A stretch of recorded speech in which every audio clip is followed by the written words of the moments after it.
war of words and semantics unfolding tonight between Oklahoma and the Pentagon.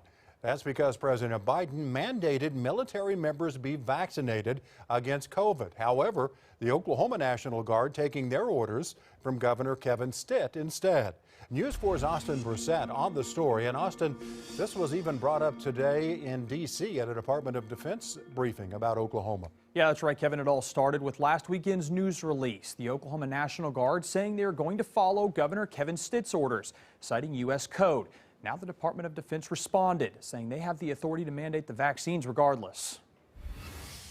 The Secretary has the authorities he needs to require this vaccine across the force, including the National Guard. Monday night, the Department of Defense Press Secretary John Kirby giving a response to the Oklahoma National Guard rejecting the Pentagon's COVID-19 vaccine mandate for the military. It will respond appropriately. Over the weekend, Brigadier General Thomas Mancino, Oklahoma's Adjutant General, issuing an updated COVID-19 vaccine policy for the Oklahoma National Guard, citing Title 32 of U.S. Code, calling the National Guard a, quote, state-controlled and federally funded entity and takes orders from the governor and his designated chain of command, adding that it is, quote, illegal, unethical, and against our sworn oaths for the Oklahoma National Guard to not follow the governor's order. He still has that authority, even when they're in a Title 32 status. It is a lawful order. But when a Capitol reporter pressed Kirby about the Department of Defense not elaborating on how or even if the measure will be enforced here in Oklahoma, everyone is looking to this building and your boss for what he's going to do about it, and so far that appears to be nothing.